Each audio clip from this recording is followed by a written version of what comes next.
قد خسر الذين قتلوا أولادهم سفها بغير علم وحرموا ما رزقهم الله افتراء على الله قد ضلوا وما كانوا مهتدين.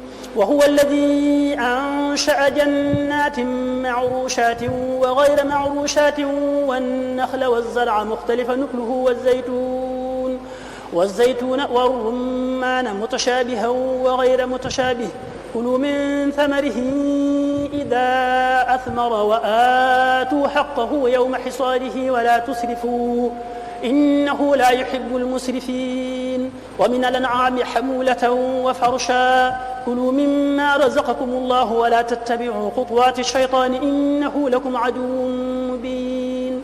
8 أزواج من الضأن 2 ومن المعز 2 قل الذكرين حرم أم الأنثيين أما اشتملت عليه أرحام الأنثيين نبئوني بعلم إن كنتم صادقين. ومن الإبل 2 ومن البقر 2 قل الذكرين حرم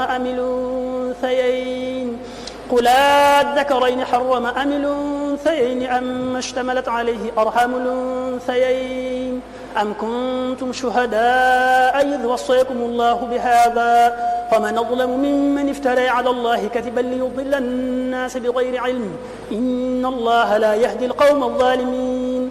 قل لا أجد فيما أوحي إلي محرما على طاعم يطعمه إلا أن يكون ميتة أو دما مسفوحا أو لحم خنزير فإنه رجس أو فسقا أهل لغير الله به فمن اضطر غير باغ ولا عاد فإن ربك غفور رحيم. وعلى الذين هادوا حرمنا كل ذي ظفر ومن البقر والغنم حرمنا عليهم شهومهما إلا ما حملت ظهورهما أو الحوايا أو ما اختلط بعظم ذلك جزيناهم ببغيهم وإنا لصادقون.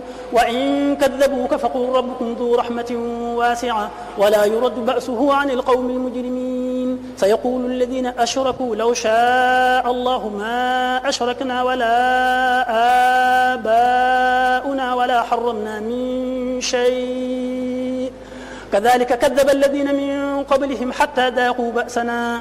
قل هل عندكم من علم فتخرجوه لنا إن تتبعون إلا الظن وإن أنتم إلا تخرصون. قل فلله الحجة البالغة فلو شاء لهداكم أجمعين.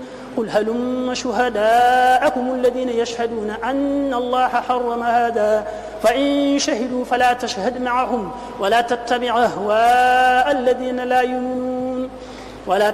أهواء الذين كذبوا بآياتنا والذين لا يؤمنون بالآخرة وهم بربهم يعدلون.